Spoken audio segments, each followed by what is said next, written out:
Well, it's so nice to be back here in Cardiff, and it feels, I think, a really politically important moment to be here. Obviously, it's the week of International Women's Day. I noticed the women outside the Senedd just now, representing the fact that there's diversity of thought amongst women as well as amongst men, I would say. And likewise, we obviously have the elections forthcoming in May, and I know that Sir John Curtis delivered a fantastic lecture here before December. I cannot compete with Sir John on public opinion, so I'm not even going to try. So Sarah and I are going to talk to you about the things that we know about, and we're going to reflect on them in context of the forthcoming elections. And if you want to think more about the polling and what that means, go back and listen again to Sir John's lecture I did, and it's fantastic. So just a little bit more as a way of introduction about the project that Sarah and I are engaged in. And honestly, this isn't a diversion, it's relevant. So Sarah and I together are the principal investigators of QualRep, which is a project that looks at the quality of democracy from the perspective of marginalised women. Our viewpoint is that liberal democracies aren't just about the protection of majorities. It's about actually, if you're a member of a minority, you should have equal opportunities, you should be equally included in political processes. And of course, that can be extremely complicated. If you're a small minority, how can your voice be heard? We have a wonderful PhD student on our project, Jana Cannoli, who is looking at women who have been through the care system in the criminal justice system. So only about 4,000 women in prisons in the UK. A huge proportion of those, unfortunately, are care experienced young women. They are literally our moral responsibility. And yet how do we, in a political system, ensure that marginalised groups actually receive decent political representation? How should that work? These are the kinds of questions that we're engaged in. And I think at this moment where I don't want to depress everybody, but at this moment where actually, in many senses, democracy seems to be on the back foot, those questions about not just majority representation, but what is the promise of democracy for the inclusion of everybody, are more pressing than perhaps they ever have been. I won't read out the slide. You probably are all too aware about how democracy around the world is in retreat to some extent. And I think we should look upon this institution that we're in, and Wales, as a beacon potentially of hope for the restoration of that democratic project. If we look back to when the Senedd was first founded, in hindsight, and I know there are plenty of people in the room who remember that time, perhaps that felt like a little bit of a golden age for the promise of democracy. We were in a moment of globalization where there was perhaps a sense that there was going to be expanding economic prosperity around the world, and also maybe a sense that there was going to be progress towards inclusion of historically underrepresented groups. We were going to see more women in politics. And of course, Wales was an absolute champion of that. And to some extent, I think we all thought it was inevitable. The progress might be slow, there might be some backward steps, but we were going to move forward because the rationality of the argument, if nothing else, makes so much sense, that women as 50% of the population ought to be involved in decision-making. And yet, I have to say at this moment, that optimism, that sense of inevitable progress, I think, is very much receding. We have a sense that the institutions of the post-Second World War global order are perhaps no more. The shared sense that human rights were going to spread around the world in a continuous upward trend, I don't think we have that sense at all anymore. But here we are in Wales, surrounded by you all good people, and I think that we ought to think of the democratic imperative, and we ought to take pride in the institutions that have been built. And by those institutions, I don't just mean the very buildings we're standing in, I mean the practices that have been put into place and continue to be built and rebuilt. And of course, Sarah will talk about this. But those institutional everyday practices that can seem quite mundane are actually essential for the functioning of democracy. I think you'll all be very familiar with Hannah Arendt's The Banality of Evil. I think we should think about the banality of goodness and how institutions like this are filled with people who every day undertake small acts of democracy, be it civil society, be it civil servants, be it politicians, that actually give voice to the underrepresented. And we want that direction of travel to be in a positive direction. We want to continue to work towards those development goals listed on the slide about bringing more and more women in the world into democracy. And yet, to some extent, we see that retreating. So, what can we say from Wales? Well, I think we can see Wales as a beacon of hope. But that doesn't get you lot off the hook. Because if anything, it puts a huge amount of pressure on you all. Because Wales was the first parliament to have 50% representation of women, but that figure doesn't look like that anymore, and actually might get considerably worse after the next election. So we're depending on you to give us hope, to help us keep moving in the right direction. And that means lots of small decisions that add up to making things better rather than worse. And I think Wales really is a bastion of that hope. If you think about efforts to secure the connection between voters and their government that have been undertaken here, that have inspired people around the world. Obviously, this will be the second election where there are votes at 16 in Wales, and the last election was a difficult one in terms of it was COVID. It's difficult to really measure the impact of expanding the electorate like that. We know studies from Scotland have shown that that group of voters, those 16-year-olds who were able to vote for the first time in Scottish elections, actually have stayed more likely to vote than their peers who were able to vote for the first time at 18. And those of us, and there were a couple of us in the room that I can see who were on the expert panel on electoral reform of the Welsh Assembly, we recommended votes at 16. And I think some of us might remember that there were some colleagues who were very dear friends of mine who went ballistic on Twitter about it. Do you remember that, Paul? Phil Cowley, my dear friend, really didn't want votes at 16 and thought it was an absolutely terrible idea. But the very strong recommendation that we made was that votes at 16, whatever year, is a bit arbitrary. The reason for that age was that the overwhelming majority of young people of that age are in full-time education. And in order to be a fully effective democratic citizen, we do need a certain amount of information about what is required of us and what the choices are on offer. And so we very strongly recommended that those votes at 16 be tied to decent citizenship education. And that remains absolutely imperative. And I think in the world, since it's moved on, since we made that recommendation, it's more important than ever before. If you think about the diversity of ways in which young people and all of us get our information, the way that AI is changing that, how difficult it is becoming to be able to tell information from misinformation, that ability to understand which institutions you can trust, which information you can trust is more and more and more important. And so I really hope that this next election will show that those 16-year-olds who vote for the first time this time also remain more likely to vote. But I also hope that we will all collectively work towards trying to improve that citizenship education so that we deliver on the second part of that commitment, because otherwise the first part doesn't really make sense. And then, of course, the question of women's political representation, which I'll move on to in a second. And then Sarah is going to talk about gender-sensitive parliaments. So, evidence from Scotland, votes at 16 made a difference. Why do some people not like the idea of votes at 16? Well, there's a sense among some individuals that perhaps we don't have the maturity to make our minds up at 16. I'm not sure that's the only reason.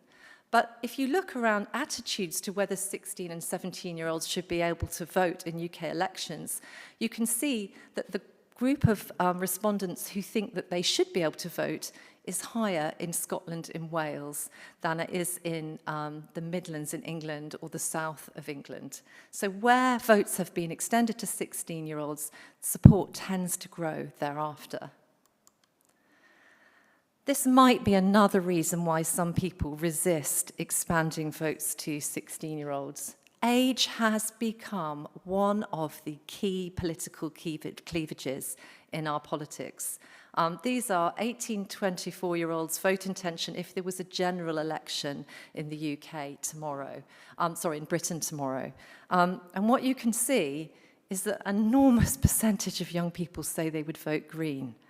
And I've been doing a lot of work over the last couple of years about polarisation amongst Gen Z. And I think some of you may have heard that young men perhaps have turned particularly to the right. We don't actually see a lot of evidence that that is the case. We do see that young women have really disproportionately moved to the left. But whether young men have moved to the right actually varies a lot by country. But what we can say is they have moved to the left much more slowly than young women. But both young women and young men are much, much, much more likely to say that they will support a party on the left than older generations. So this is vote intention if there were a general election tomorrow in the over 65s. It's quite a stark difference, isn't there?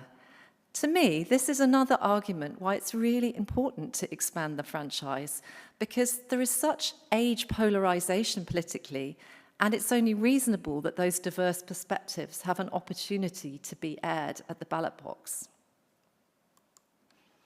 And this is vote intention from the YouGov poll that was conducted in January. So you may be aware of polls that are more recent, but this is nice in that I was able to break it down by age. I couldn't break it down by age and gender.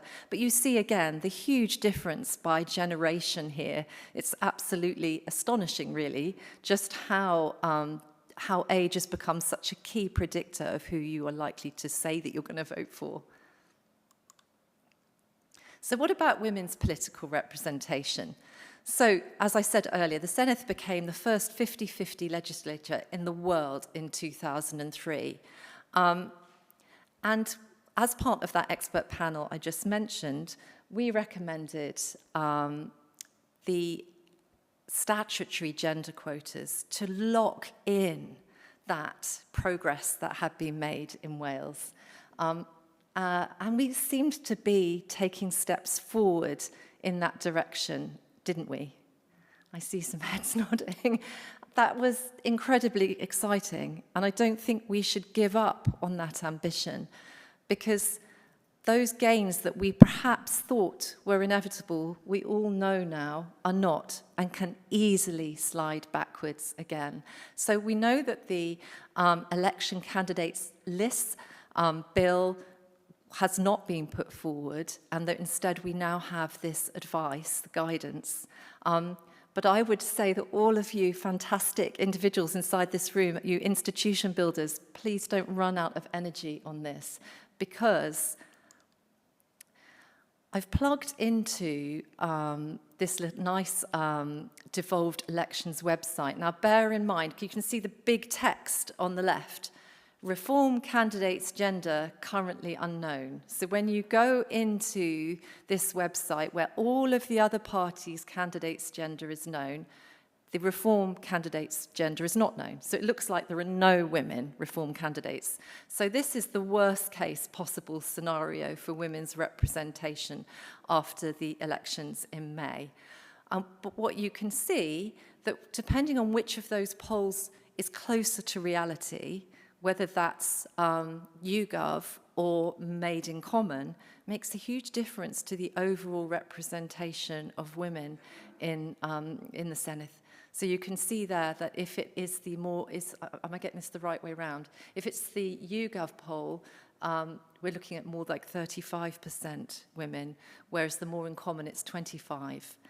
Now that is the lowest denominator, because the lowest possible figure, because the Reform candidates are not 100% male, but they are massively disproportionately more likely to be men than the other parties. Now, I think from an inclusion point of view, that doesn't make any sense. Women ought to be better represented at the outcome after this election, no matter who wins. And just for a little comparison with Scotland, you can see that in Scotland, using the same two polls, that it makes very little difference in terms of women's representation, which poll is closer to the truth. And of course, that is just to do with the makeup of which parties are in contention and which are more likely to secure seats. And as I said, again, this is the lowest possible figure for women's representation. It is likely to be higher than that. So I hope my bit of this talk will be a bit of a call for continued energy. I know there are people in this room who have been champions of these issues for decades, and we perhaps felt that we were making progress.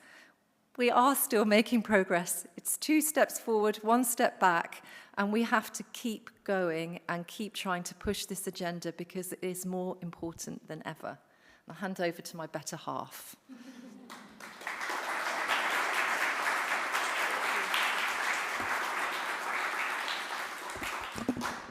And shorter half. Thank you very much, Rosie. So I now would like to get you to all to think about the day that the newly elected and returning members come back to this place. They're, of course, entering a new parliament, as in it's newly composed, but it's also that new institution, relatively speaking, talking about post-1999, and, of course, having had that 50-50 percentage between men and women. It's also, nevertheless, a nested institution that has both progressive tendencies but also inherited legacies of political cultures and that masculinized politics from Westminster that so dominates our politics. And so I am going to talk about gender-sensitive parliaments, GSP, which is an international norm increasingly discussed in various international and regional organizations and bodies, and has emerged in recognition that so many of our institutions are insensitive, that we're all to greater or lesser extents insensitive, and therefore things can change, things can be better. Rosie's already referenced the UN SDGs 5 and 16, looking at both healthy democracies, but also strong institutions that help build those healthy democracies. And you cannot divorce those from gender equality. The world does not lack information about what makes for gender-sensitive parliaments. There are multiple guidebooks, guidelines, toolkits, standards, field guides. There's plenty out there. So where parliaments are choosing not to fulfill their obligations, because as member organisations, they will have signed up to these, whether that's the Commonwealth, the Interparliamentary Union, as members of Europe. So there is this global movement, and it requires institutions to reflect on themselves. And of course, Wales is currently doing so, and I can't wait to see this report when it comes out in the next few days. Their family-friendly and inclusive parliament review will enable people in Wales beyond the institution to understand those areas that require redress. Myself and my colleague from another kind of job share, my colleague Professor Meryl Kenny at the University of Edinburgh, have been part in some way of offering our insights from the Scottish Parliament to that review board, those who are undertaking that. And of course, my own experience at Westminster also informed the Scottish Parliament. We'll talk about diffusion across the UK in a moment.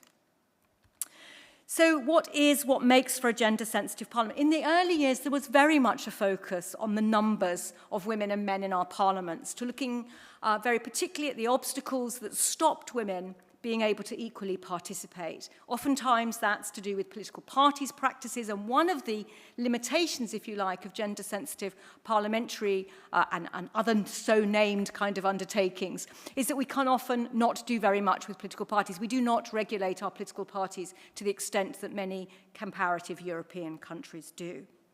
But over time, this conceptualization, or the way in which we think about what would make for a gender-sensitive parliament, has shifted away from just counting the numbers of women and men, as important as you can imagine, I agree that that is, but to also look at the way in which our parliaments are organized, the way they work, the outputs that they produce. If we want to have democracies and governments and parliaments that respond to the needs and interests of all of those they represent, then we need to think about gender sensitivity in parliaments in a much more multidimensional fashion.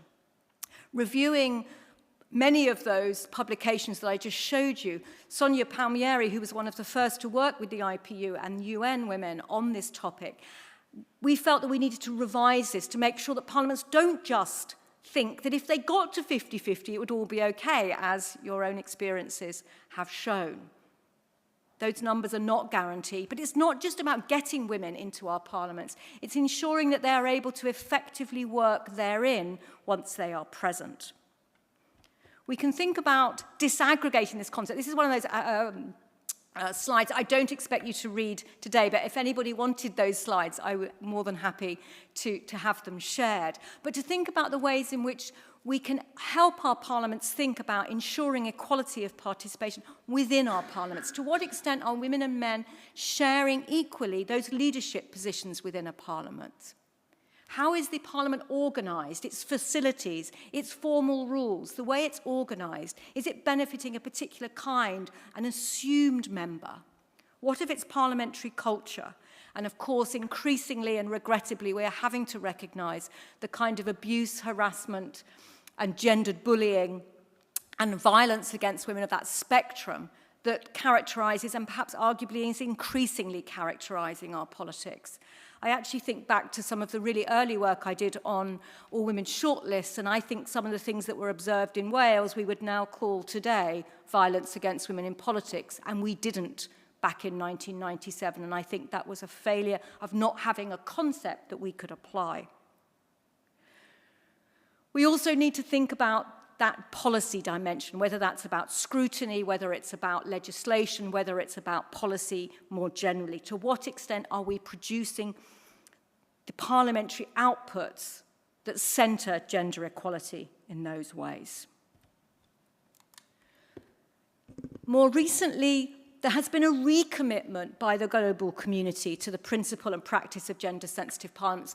This refers back in Kigali, Rwanda in 2022, where there was a reflection on the previous 10 years' undertakings and what more needed to be done. And here I want to really stress the first two of these. Again, this is for later for you to read, but I'm, of course, happy to take questions on any of these. 2 gender-sensitive audits within a decade. In a moment, I'm going to talk about the idea of gender-sensitizing parliaments as a process and not as a one-off. So this review that has just happened or is about to be published is the beginning, it's not the end. One doesn't do a review, put it on the shelf, and move on. We need to make sure that we come back to see the extent to which things have changed and changed for the better, and to take into account newer factors or dynamics or events that may have made things worse. I also want to stress that second box, establishing a gender-sensitive parliament steering committee. I don't mind what you call it, but somebody in the institution has got to take responsibility, has got to take receipt of this review to ensure that it is implemented. Because again, it's easy, and I say that knowing that it's not easy, but it's easy metaphorically to identify the insensitivities. It's quite a bit harder to work out what recommendations are technically appropriate and politically viable, and here I need to call out my then secret clerk from the House of Commons, Mr. Paul Evans, who's in the audience, who helped me ensure that my recommendations back at Westminster had those 2 attributes, because academics are not living the everyday experiences of a parliament, but nonetheless can bring their external expertise in and help. So we need to think about processes, more than one of these reviews, I'm afraid, but that's a good thing. But also that we need to shift the responsibility away from women in a parliament acting to redress its insensitivities, and to the parliament as an institution taking on that responsibility. I mentioned there had been diffusion. So if we think about the UK, back in 2015, when I was much more naive, I invited myself into the House of Commons, therefore making it a little bit easier because I wasn't actually accountable to anybody apart from really myself and the then university that employed me to identify the gender insensitivities. But as part of that study, as part of the Good Parliament, I went northwards and westwards to see what was going on in both of the devolved institutions of Great Britain, to bring the best practice lessons back to Westminster. Not that they necessarily wanted to hear that, because they prefer to compare themselves to Canada, Australia, and New Zealand rather than Wales and Scotland. But nonetheless, I did undertake those visits. And that awareness and that meeting with particularly parliamentary clerks up in Scotland was part of the rationale or the underpinning basis for the Scottish Parliament's gender-sensitive audit itself, which happened a couple of years ago, and I'll talk about that more. And then we can see this diffusion, if you like, from Westminster to Scotland, Scotland to Wales, and I'm very, very hopeful that we'll soon be able to talk about a review in Northern Ireland as well. I think that will make the United Kingdom a really interesting place for having had so many of these audits. So just very briefly, again, I can talk about this at length, but I shan't. But just to recognize that there are moments of review, implementation, reflection. So we're talking with these publications a period of 2016 right up until 2023, where we have, if you like, with the Good Parliament, myself rather kind of arrogantly, and I can explain that if anybody wants to know afterwards perhaps, about inviting myself in. Then one of my recommendations was to have a formal interparliamentary union audit in 2018. Then we see the Women in Parliament, Women and Equalities Committee, inquiry to see how much progress had been made. And then we see the Women in Parliament, APPG, doing what they called an audit of audits in association with Rosie's colleagues at King's. So you can see a process there, which enables us to see where there is movement back and forth. And I'm not happy to say, but prepared to admit, that there has, I would argue, been some fallback at Westminster, and I might mention that a little bit in a moment. But let me talk more about Scotland. So here we have the words of the presiding officer, Alison Johnston, putting forward, making the case for why it was important in Scotland. And again, here I want to bring your attention to the work of my colleague Meryl Kenny, because she's been researching women in Scottish politics since the mid-2000s, and I do not claim to be a Scottish gender and politics expert. Of course, Scotland was a new institution. There had been significant mobilization by women's civil society actors to ensure that that institution would be women-friendly. Family-friendly as a principle was one of its founding concepts. We might call those gender-sensitive parliaments concerns today. That language wasn't in circulation in the same way. But this idea that we had a new institution that was going to do politics differently, that new politics idea, and very much part of that was this idea of family friendliness and of gender equality in those ways. So we've got this new institution which might make you think, but why then would it need a GSP audit? And again, this resonates, I think, what I'm about to say. The presiding officer recognized that our gains are not necessarily guaranteed. One cannot assume the onwards and upwards trajectory of women's participation. Numbers can decline. Institutional cultures can become less insensitive over time. If we think about the hyper-masculinized politics of Boris Johnson and Brexit at Westminster, the rise of populist politics that is adversarial, that is in some ways anti-democratic, that might query the extent to which equalities as an idea is something that should characterize our parliaments. New concerns might arise. Increasingly, we're seeing women having babies as elected members. So something that perhaps parliaments historically didn't talk about are now having to confront the pregnant and new mother in larger numbers. We might need to think, and we have had to think, about paternity, maternity leave, and questions of caring leave too. There's also the question of thinking about not just what has happened, but also how do we make our parliaments, how do we renew our parliaments? And clearly, Alison Johnston was thinking about not just the previous 25 years, but what should the Scottish Parliament look like for the next 25? Is it living up to its potential, its intentions? Had those blueprints that it hoped would deliver family-friendly and more equal politics actually the case? Is it meeting the needs of those it represents, as well as those who inhabit the institution? And it seems to me those kind of questions make sense for Wales too. So the process was kicked off at Holyrood. A cross-party board was created to oversee an audit. The presiding officer chaired that. There were representatives from each of the main parties, men and women. It was supported by parliamentary staff, external expertise from civil society organisations and academics, and it held a session specifically to think about intersectionality. A report was commissioned, an independent report to chart, to document the insensitivities by Dr. Fiona Mackay from Strathclyde. Quantitative and qualitative data was gathered. And clearly, a whole series of concerns were raised, whether that was about leadership positions, the numbers fluctuating over time, horizontal segregation in committees where, as much of the global evidence suggests, women are often disproportionately found on those kind of committees that are linked to what are normally called soft issues, with men dominating those that are considered hard. And our report, A Parliament for All, made 34 recommendations in response to that. Meryl and I were thinking the other day, well, it's not a very nice number, is it, 34? It's not very rounded, and perhaps we should have thought of another one. But anyway, sorry, it was 34.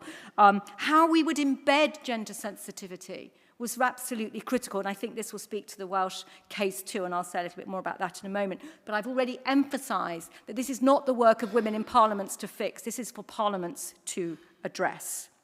It also reflected in its first and overarching recommendation to create a new body to take receipt of the report and to work with that report. And that's really the best global practice. If we look to Sweden, which has seen a similar body in existence from one parliament to the next, moving between speakers. Parliaments need an organisation to ensure that this work is undertaken. And the presiding officer in Scotland created the Scottish Parliament Advisory Group, again, which Meryl Kelly and I sit on, and that group was tasked to implement, to deliver on those recommendations. It has met regularly in the period since it was set up and has produced, amongst other things, this practical guide to gender sensitising parliaments. And for any of you who are looking to support the review that will be coming out this week, should look at that guide, because it really, really highlights the ways in which you can act to support gender sensitising activities and efforts within a parliament. Here's just a selection of some of the recommendations that have been taken up by the Scottish Parliament. Again, I am aware of time, so I won't be taking you through many of those. But just to emphasise, some of this is about gathering good and overtime data. Some of this is about changing the formal rules. Arguably, we need to rule out, this is my view, single-sex committees, for goodness sake, really. I went and did I supported an audit in a small parliament somewhere else in the world, and they had a committee looking at reproductive health, and that health committee was all male, and they did realise, so they quickly seconded a couple of women to it, but really we need to rule that out.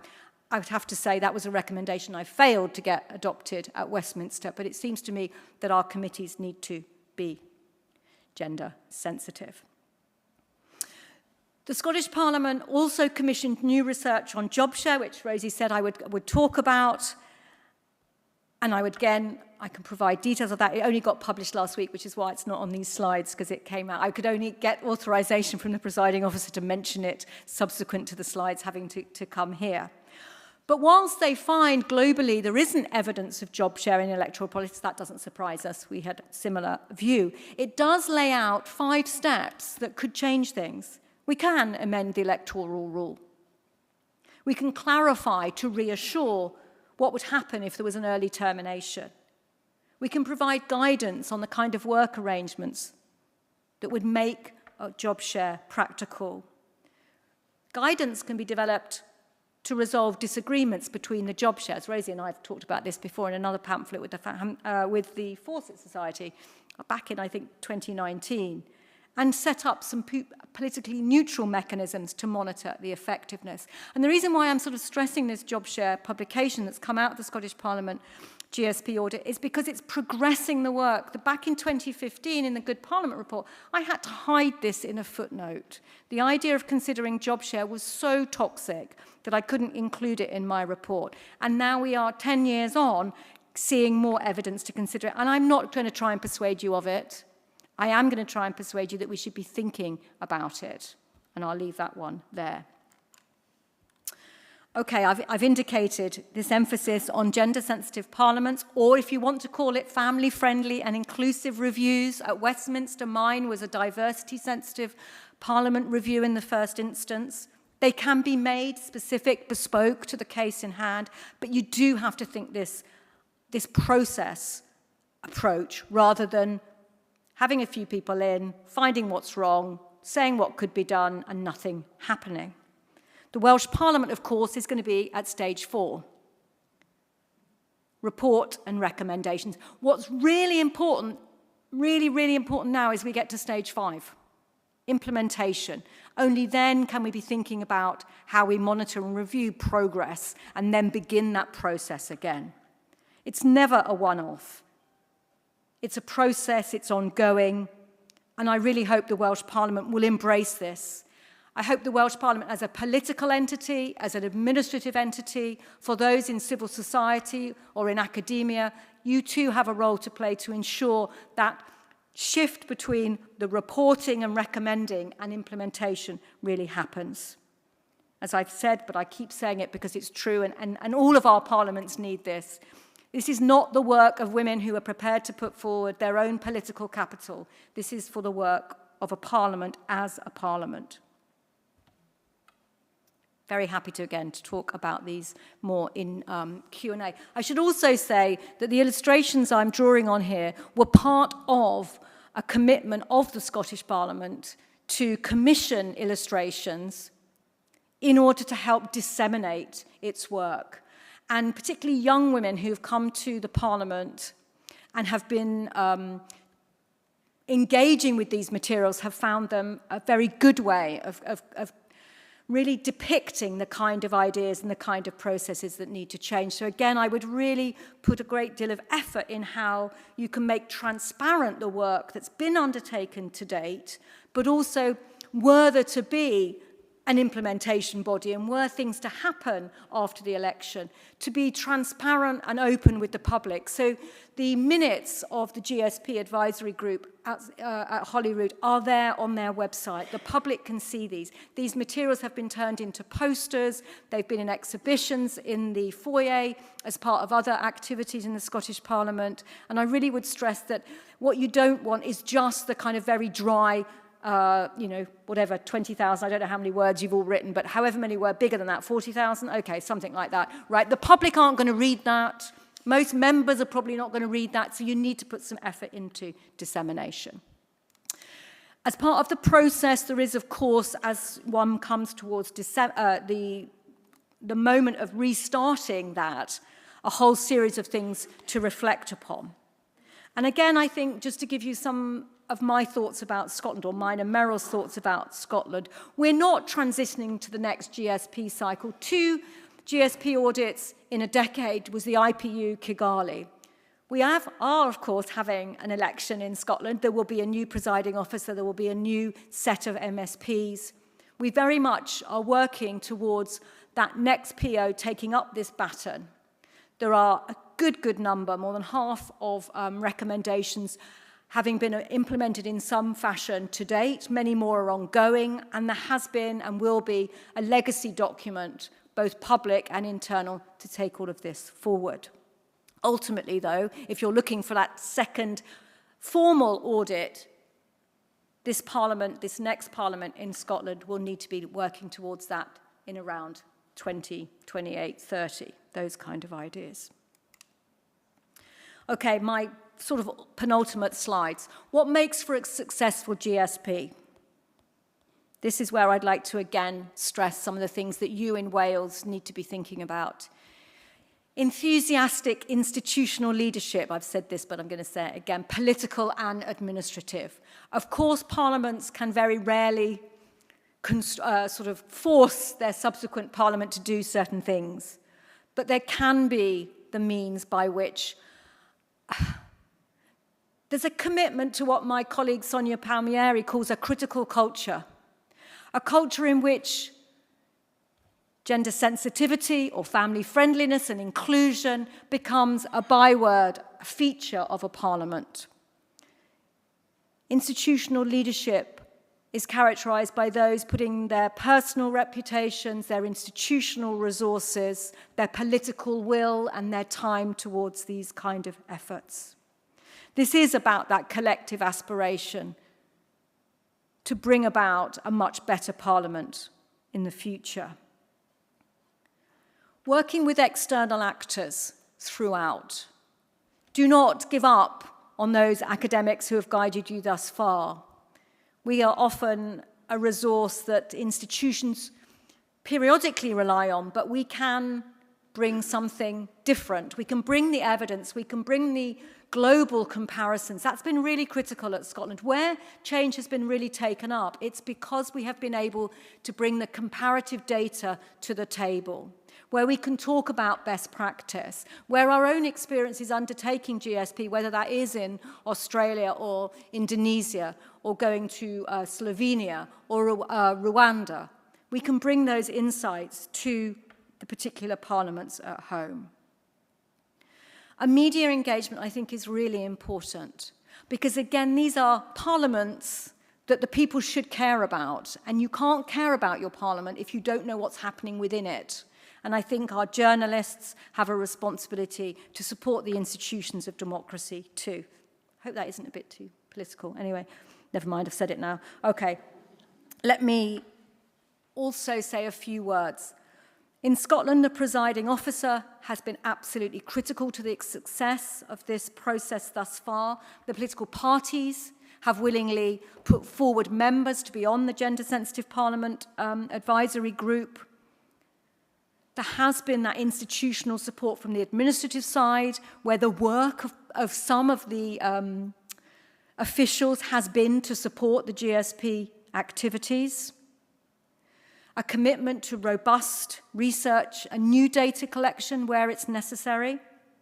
And a really collaborative ethos characterizes those meetings. And those meetings have been hybrid as well. We've had external expertise on equalities, zooming in from London. Your own Hannah Phillips has been part of the GSP board or formerly of this institution, has been part of the GSP process. And again, I'm very happy to talk about how things worked in practice in terms of that GSP advisory group as much as I can without, breaking any rules. Why, again, does this all matter? The success of gender-sensitive parliaments in the UK and in many other countries has to confront the political times in which we live and that challenge that Rosie laid out of democratic backsliding. And I think in particular the intertwining and the interplay between the far right and anti-gender mobilization, where there is increasing resistance and backlash to equalities efforts. Equalities are not just for the good times, nor would I argue are they the kind of things you throw under the bus in a desperate attempt to make yourself look less fragile in the face of those arguments. In fact, the very opposite. Insofar as gender and other equalities are entwined with democracy, it matters that our democratic institutions defend equalities in order to defend democracies as well as to defend equalities, because they can fortify our democratic institutions against anti-democratic forces. The good parliament, as the IPU said, is one that is truly representative, transparent, accessible, accountable, and effective in all its functions.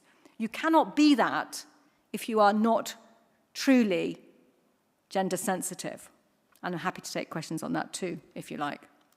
Okay, so let me bring this lecture to a close to reassert some of the things that Rosie said earlier on about your Welsh history.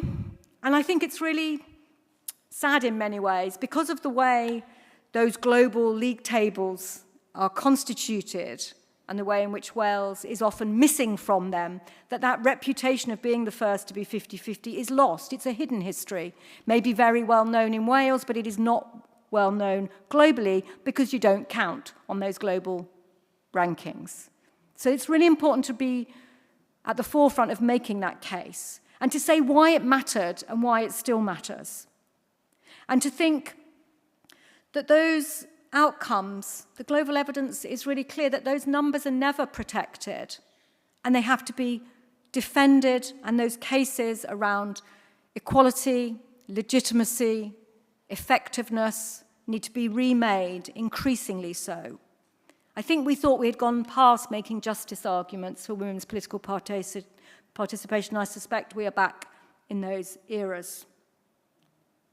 It was really worrying a few months ago when I read an article from the press in the States which was beginning to articulate the idea that women could be represented once again by their husbands, which of course assumes that we all have husbands.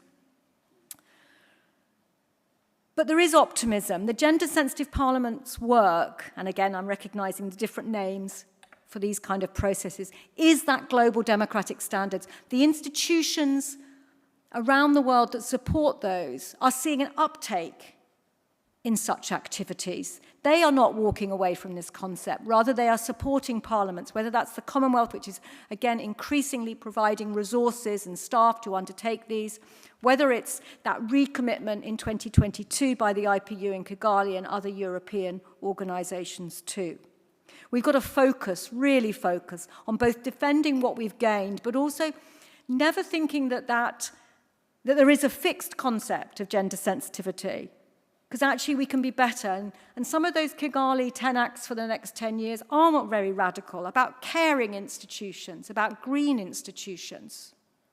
Things need to be reinvigorated, and we need to be more aspirational, even whilst we're on the defensive. So I hope that combination of Rosie's kind of Welsh best practice and beacon of hope is something that you will all take away from this talk and use to embrace that review and the recommendations that are made this week, because this Welsh Parliament can be, as one of my MPs wanted me to just write, a better Parliament, but a better Parliament to get to that thing we might call a good Parliament. So thank you very much.